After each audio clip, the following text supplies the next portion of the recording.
आज गीता की शादी है। गीता के चाचा चाची सुबह से शादी को लेकर व्यस्त हैं। अरे सुनो, इस शादी की किसी को भनक भी नहीं लगनी चाहिए। चुपके से बस ये शादी हो जाए, उसके बाद मजे ही मजे हैं। हाँ सही कहा, हमें गीता का बोझ नहीं उठाना पड़ेगा, मनहूस कहीं की। गीता अनाथ है। 1 साल पहले उसके माता पिता दोनों बाढ़ में मर गए। तब गीता 4 साल की थी। माता पिता के मरने के बाद गीता अपने चाचा चाची के पास रहने लगी, लेकिन वो लोग गीता को पसंद नहीं करते थे। एक दिन चाची ने उसे कहा था, अरे माँ बाप के साथ तू खुद मर क्यों नहीं गई, बोझ बनकर हमारे सर पर बैठी हुई है। गीता को बुरा लगा था, लेकिन वो समझ गई थी कि जिनके माँ बाप नहीं होते हैं इस दुनिया में वो बिल्कुल अकेले होते हैं। और आज 1 साल बाद गीता 5 साल की हो गई है। उसके चाचा ने उसके लिए रिश्ता देखा है। गीता अभी अपने कमरे में बैठकर सोच रही है,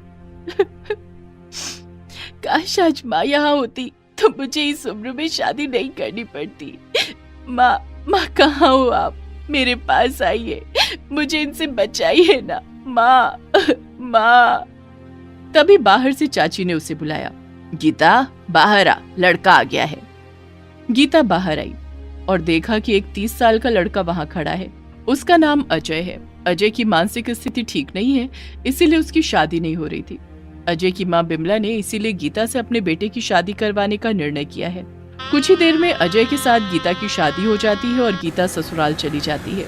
वहां पहुंचते ही बिमला गीता से कहती है, सुन गीता, तू आज से इस घर की बहू है, इसीलिए मैं जो कहूंगी वो चुपचाप से सुन लेना। ज्यादा होशियारी करने की कोशिश की तो मार मार कर तुझे नानी याद दिला दूंगी। हाँ। गीता घबरा गई। वो अभी बस 5 साल की है। अभी उसके खेलने कूदने की उम्र है और इस उम्र में वो इस घर की बहू बन गई है। एक नई जिंदगी शुरू करने जा रही है। वो डरी हुई है। इतने में उसकी जेठानी उर्मिला ने कहा, ए गीता, जल्दी से मुंह हाथ धो और हम सबके लिए खाना बना, बहुत भूख लगी है। खाना? लेकिन दीदी, मुझे खाना बनाना नहीं आता। मतलब? माँ जी, आप किसे उठा कर ले आई हो? इसे तो खाना बनाना तक नहीं आता। अरे नौटंकी, तेरी चाची ने तो कहा था तुझे सब आता है। चाची झूठ बोलती है, मैं तो एक छोटी सी बच्ची हूँ, मुझे खाना बनाना कैसे आएगा? वो सब मुझे नहीं पता, तुझे इस घर में लाई हूँ तो काम तो तुझसे करवा के रहूंगी। जो मर्जी बना कर ला, खाना अच्छा नहीं बना तो तेरी खैर नहीं। गीता रसोई चली गई। वो सहमी हुई थी। खाना कैसे बनाते हैं? माँ मदद करो मेरी, खाना कैसे बनाऊं? तभी उसे याद आया कि उसकी माँ खिचड़ी बहुत अच्छा बनाती थी। गीता ने खिचड़ी बनाने का सोचा। वो खिचड़ी बनाने लगी, लेकिन खिचड़ी जल गई। पहला निवाला मुंह में देने के बाद बिमला और उर्मिला बहुत गुस्सा हो गई। ये क्या बनाया तूने, जली हुई खिचड़ी? माँ जी, ये ऐसे नहीं सीखेगी, इसे मार मार के सिखाना पड़ेगा। उर्मिला 2 डंडे लाई। बिमला और उर्मिला ने मिलकर डंडे से गीता को बहुत मारा। गीता के शरीर पर काले काले निशान पड़ गए। वो रोने लगी, मुझे छोड़ दीजिए मुझे छोड़ दीजिए, मत मारिए मुझे, मैं छोटी बच्ची हूँ मुझे मत मारिए। ये बहाना यहाँ नहीं चलेगा, काम करना होगा, नहीं तो खाल खींच लेंगे। मार खाने के बाद भूखे पेट गीता अपने कमरे में चली गई। उसका पति अजय बिस्तर पर सोया हुआ था। उसने कहा, क्या हुआ? माँ और भाभी ने मारा क्या? हाँ, बहुत मारा। वो दोनों मुझे भी मारते हैं, मैं पागल हूँ ना, इसलिए।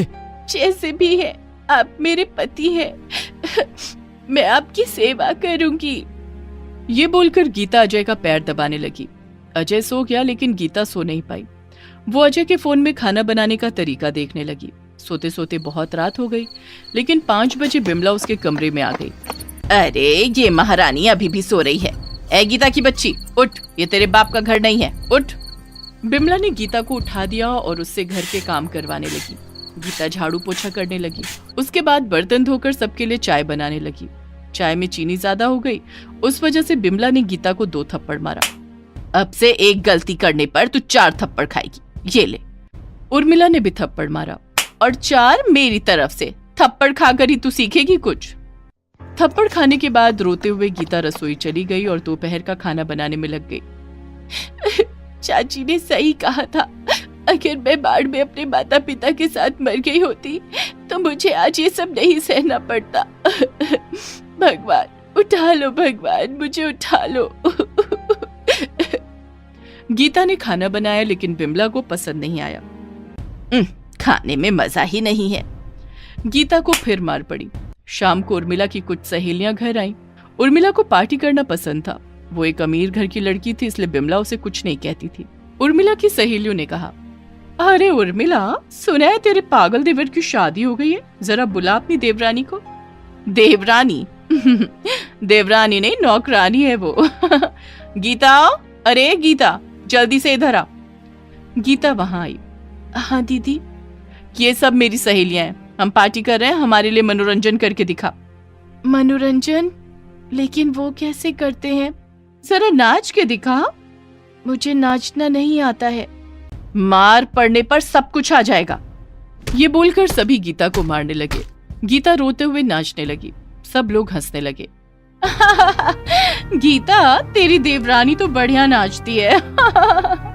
गीता का ऐसे ही तरह तरह से अपमान किया गया। समय बीतता गया और गीता घर के कामों में माहिर होती गई। बिमला और उर्मिला बस पैर के ऊपर पैर रखकर सोई रहती थी। गीता को सब कुछ करना पड़ता था। उसके बदले पूरे दिन में उसे बस एक रोटी मिलती थी। उसकी भूख कभी नहीं मिटती थी। वो बस हर रात अपनी माँ को बुलाती रहती थी। माँ, माँ, क्या आप मेरे पास नहीं आ सकते? आओ ना माँ, मेरे पास आओ। अगले दिन सुबह गीता जब घर के बाहर झाड़ू लगा रही थी, तब वहाँ एक गाय आई और गीता के पास आकर सिर हिलाने लगी। हे गौ माता, क्या हुआ है आपको? भूख लगी है क्या? रुकिए, मैं एक रोटी लाती हूँ। गीता रसोई में गई और उसके हिस्से की एक रोटी लाकर उसने गौ माता को दे दिया। ये लीजिए गौ माता, आप मेरी रोटी खाइए, मैं भूखी रह लूंगी, मुझे आदत है। उस गाय ने रोटी खा ली और सर हिलाकर कुछ इशारा करने लगी। आप क्या कहना चाह रही हैं गौ माता? मैं आपका दूध पी लूं? गाय ने सर हिलाकर हाँ कहा। गीता नीचे बैठकर उस गाय का दूध पीने लगी। उसका पेट भर गया। हे गौ माता, आज आपने मुझे मेरी माँ की याद दिला दी। मेरी माँ भी मुझे दूध पिलाती थी। ये बोलकर गीता ने गौ माता को गले लगा लिया। उसके बाद वो गाय हर सुबह आने लगी। गीता उसे रोटी खिलाकर फिर गौ माता का दूध पीने लगी। दूध पीकर गीता का पेट भर जाता था। उसे और भूख नहीं लगती थी और दूध पीने के कारण वो तंदुरुस्त हो गई। तभी उर्मिला को शक हुआ, ये गीता बिना कुछ खाए इतनी सुंदर कैसे हो गई? जरूर दाल में कुछ काला है, मुझे देखना होगा। उर्मिला गीता पर नजर रखने लगी और एक दिन उसने गीता को गाय का दूध पीते हुए देख लिया। वो बिमला को बुलाकर लाई। अच्छा, तो ये चल रहा है मेरे पीठ पीछे, गाय को रोटी खिला रही है तू। आटा क्या मुफ्त में मिलता है हमें, या तेरी मरी हुई माँ दे जाती है? चल, आज तो तुझे मार मार के मार ही डालूंगी। बिमला और उर्मिला गीता को घसीटते हुए घर के अंदर ले गई और खूब मारने लगी। गीता का पति अजय आ गया। माँ, मत मारिए गीता को, भाभी मत मारिए, छोड़ दीजिए। अरे मनहूस, तू भी आ गया? तेरी वजह से सब कुछ इतना खराब हो गया है, पागल कहीं का। आज तो मैं तुम दोनों को खत्म कर दूंगी। बिमला रसोई से लोहे का डंडा गरम करके ले आई और उससे दोनों को मारने जा ही रही थी कि तभी वो गाय घर के अंदर आई। रुक जाओ। हैं? अरे ये गाय बात करती है। तभी वो गाय सभी को चौंका कर गीता की माँ में बदल गई। माँ, तुम? हाँ बेटी, मैं। एक माँ का शरीर मर सकता है लेकिन आत्मा हमेशा जिंदा रहती है। आज मैं इन दोनों को खत्म कर दूंगी और मेरी बेटी को बचाऊंगी। ये बोलकर उसने जादुई शक्ति से बिमला और उर्मिला को भस्म कर दिया। गीता अपनी माँ की गोद में चली गई। उसकी माँ फिर कभी उसे छोड़कर नहीं गई। आत्मा के रूप में उसी घर में बस गई। उसने अपने प्यार से अजय को भी ठीक कर दिया और खुशी खुशी रहने लगी। गाड़ी पहाड़ी रास्ते पर चढ़ती है। गाड़ी में बैठे हुए हैं अंजलि, अंजलि का पति मानव और सास विमला, और ड्राइवर गाड़ी चला रहा है। अंजलि को अब डर लगने लगा है। घर से इतनी दूर वो जिंदगी में पहली बार आई है। अंजलि की सास विमला ने कहा, बेटा अब असली काम शुरू करें। क्यों नहीं माँ, अब तो अंतिम समय आ चुका है। ड्राइवर गाड़ी रोको, यहाँ पर कुछ जरूरी काम है। अंजलि गांव की एक सीधी साधी लड़की है, मगर वो बौनी है, इसीलिए गांव के लोग उसे चिढ़ाते हैं। अंजलि के माँ बाप इस बात से बहुत परेशान हैं। एक दिन अंजलि रास्ते से जा रही है, इतने में दो बच्चे उसके पास आते हैं। अंजलि दीदी, आप कितनी छोटी सी है। हम आपसे उम्र में कितने छोटे हैं, मगर आपसे कितने लंबे हैं। ये बोलकर बच्चे भाग गए। अंजलि को बुरा लगा क्योंकि कभी भी किसी बच्चे ने उसे ऐसा नहीं बोला। अंजलि घर चली आई और अपने माँ बाप को सारी बात बताई। अब क्या ही कर सकते हैं बेटी, ये तो तेरा नसीब है, नसीब। अरे मुझे तो एक ही चिंता खाई जाती है कि तेरी शादी कैसे होगी, कौन करेगा तुझसे शादी। आखिर एक बॉनी से कोई शादी करता है क्या? चिंता मत कीजिए पिताजी, कोई तो जरूर होगा जो मुझसे शादी करेगा। यही सोचकर हम खुद को तसल्ली दे देते हैं, मगर कब तक। ऊपर से हम गरीब हैं, ज्यादा दहेज भी नहीं दे पाएंगे। हाय भगवान, क्या होगा हमारी बेटी का? अंजलि रोज यही सुनती रहती है। बुरा लगने पर वो अपने कमरे में छुपकर रोती है। इस दुनिया में माँ बाप के अलावा उसका और कोई नहीं है, लेकिन माँ बाप भी क्या करे। रोज रोज रिश्तेदारों के ताने सुनकर वो भी पत्थर बन चुके थे। एक दिन एक रिश्तेदार अंजलि के घर आया। भाई साहब, जल्दी से अंजलि की शादी करवा दीजिए, वरना देर हो गई तो सारे लड़के हाथ से निकल जाएंगे। करवाना तो चाहता हूँ भाई साहब, लेकिन ऐसा लड़का मिलेगा कहाँ? देखिए, मैं एक लड़की को जानता हूँ, आप अगर अनुमति दे दे तो मैं बात करके देख सकता हूँ। अरे इसमें अनुमति किस बात की? आप सच में अंजलि का भला चाहते हैं, इसलिए खुद से हमारी मदद कर रहे हैं। अंजलि तो हमारी बेटी की जैसी है। तो भाई साहब, मैं बात करके आपको खबर करता हूँ। हाँ? वो रिश्तेदार चला गया। 2 दिन बाद खबर आई कि लड़के वाले राजी हैं। लड़के का नाम मानव है। वो एक अच्छी कंपनी में नौकरी करता है। घर पर सिर्फ लड़का और उसकी माँ रहते हैं। वो अंजलि को देखना चाहते हैं, इसलिए कल ही वो घर आ रहे हैं। अंजलि के माँ बाप बहुत खुश हुए। अंजलि को भी खुशी हुई क्योंकि यहाँ अपने ही घर पर वो बोझ बन चुकी है। अगले दिन मानव और विमला अंजलि के घर आए। वाह, आपकी बेटी के बनाए हुए समोसे तो बहुत अच्छे हैं। हाँ, उसे खाना बनाने का बहुत शौक है। ठीक है, तो फिर हम मुद्दे पर आते हैं। लेकिन आप अंजलि को नहीं देखेंगे? उसकी कोई जरूरत नहीं पड़ेगी, हम सब कुछ जानते हैं और हमको कोई दिक्कत नहीं है, लेकिन हम दहेज जरूर लेंगे। हाँ हाँ, जरूर जरूर। तो फिर सुनिए। मानव और विमला ने दहेज की लिस्ट देनी शुरू की। उस लिस्ट में नगद पैसों से लेकर 10 लाख की गाड़ी और भी बहुत कुछ था। लिस्ट सुनकर अंजलि के माँ बाप चिंता में पड़ गए। इतना कुछ? लेकिन हम तो बहुत गरीब हैं, इतना कुछ हम कहाँ से लाएंगे? वो तो आप सोचेंगे। देखिए, अंजलि एक बॉनी है, इसीलिए दहेज तो कुछ ज्यादा ही चाहिए। अब आप सोच लीजिए, मानव को तो कोई भी लड़की मिल सकती है। ये बोलकर विमला और मानव वहाँ से चले गए। अंजलि के माँ बाप दहेज के जुगाड़ में लग गए। उधर मानव और विमला घर पहुंचकर एक दूसरे से बात करने लगे। क्या माँ, एक बॉनी लड़की से शादी कैसे करूँगा मैं? अरे बेटा, तू समझ नहीं रहा है। शादी तो बस नाम की होगी, बदले में तुझे कितना कुछ मिलेगा वो तो सोच। वो तो है, मगर उस बॉनी अंजलि के साथ मुझे पूरी जिंदगी बितानी पड़ेगी क्या? सोच कर ही घिन आती है। किसने बोला कि सारी जिंदगी बितानी है? तू चिंता मत कर, मैंने सब प्लान करके रखा है। तू बस शादी में ध्यान दे बेटा। कितना पैसा घर आएगा, कितनी अच्छी गाड़ी आएगी, कितना सोना आएगा। उधर अंजलि बहुत परेशान है। दहेज का इतना सामान कहाँ से आएगा? अंजलि के पिता ने पुरखों की जमीन जायदाद बेच दी। जितना भी जमाया हुआ पैसा था, सब कुछ गाड़ी और सोना खरीदने में ही चला गया। जैसे तैसे सभी ने मिलकर अंजलि की शादी की तैयारी की। आखिर वो दिन आ ही गया जिसका सभी को बेसब्री से इंतजार था, अंजलि की शादी। गांव में सभी को ये खबर हो गई। सभी एक दूसरे से खुसुर फुसुर करने लगे। अरे सुन रहा है, बॉनी अंजलि की आज शादी है। कमाल है, क्या जमाना आ गया, बॉनी की भी शादी हो रही है। मैंने सुना है लड़के को दहेज में मोटी रकम मिलने वाली है। तभी तो वो शादी कर रहा है, वरना एक बॉनी से कौन शादी करेगा? उधर अंजलि अपने कमरे में अकेली बैठी हुई है। आज रात को उसकी शादी है। उसे विश्वास ही नहीं हो रहा है, कोई तो है जो उस जैसी बॉनी लड़की से शादी करना चाहता है। वो खुश है और साथ ही साथ डरी हुई भी।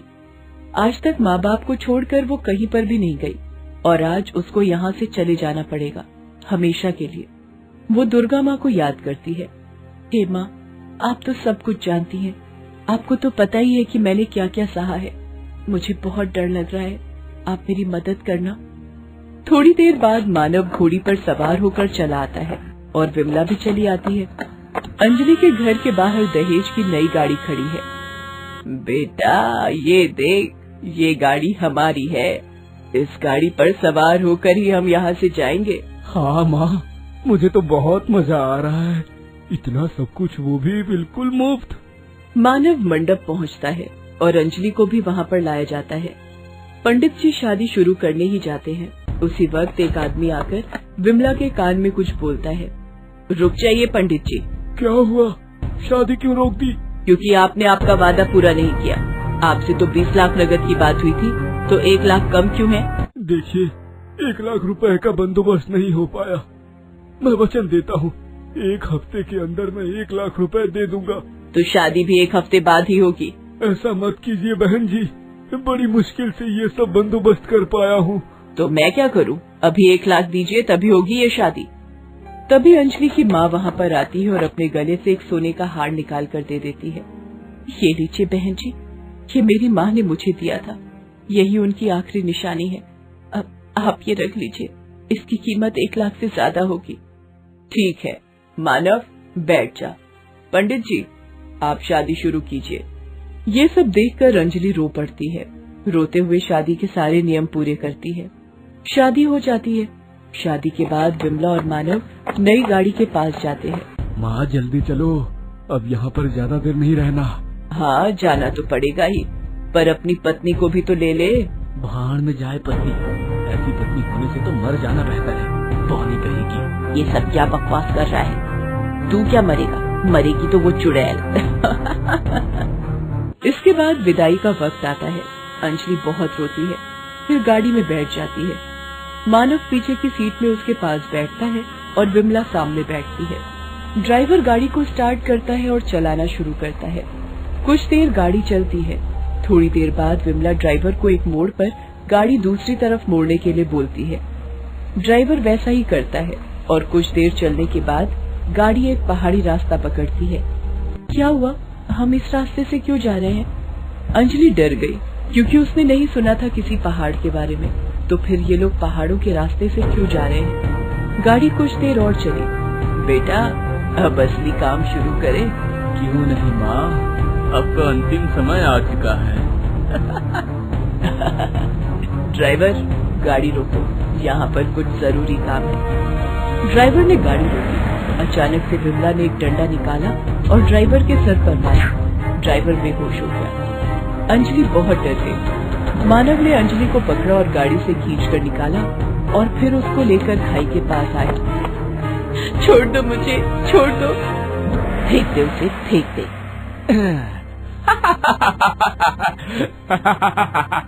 मानव ने अंजलि को खाई में फेंक दिया और वो दोनों खुशी से चिल्लाने लगे। विमला का प्लान सफल हुआ, मगर तभी अचानक से अंधेरों को मिटाकर हर तरफ रोशनी ही रोशनी छा गई और खाई में से उठी स्वयं दुर्गा माँ। ये देखकर विमला और मानव चौंक गए। ये क्या हो रहा है? ये मैं क्या देख रही हूँ? तू पापी है, मैं तुम दोनों को सजा दिलवाने आई हूँ। ये बोलकर दुर्गा माँ की आंखों से एक रोशनी निकली और दोनों बौने बन गए। उधर अंजलि अपने घर पर ही खड़ी है। अचानक से उसका कद बढ़ गया और वो अपनी माँ जैसी लंबी हो गई। असल में शादी से पहले अंजलि जब दुर्गा माँ को याद कर रही थी, तब दुर्गा माँ उसकी पुकार पर सामने आई और विमला और मानव के मन में चल रहे कपट के बारे में अंजलि को बताया। और फिर दुर्गा माँ ने अंजलि का रूप ले लिया और अंजलि को कमरे के अंदर चुपचाप बैठने के लिए कहा। अंत में दुर्गा माँ विमला और मानव को सजा देती है और अंजलि को भी ठीक कर देती है। अब गांव का कोई भी अंजलि से बुरा बर्ताव नहीं करता। अंजलि के माँ बाप भी अंजलि से बहुत प्यार करते हैं। इतने दिनों बाद अंजलि खुशी खुशी अपना जीवन बिता रही है। दोस्तों, आप हमारे चैनल को जरूर सब्सक्राइब करें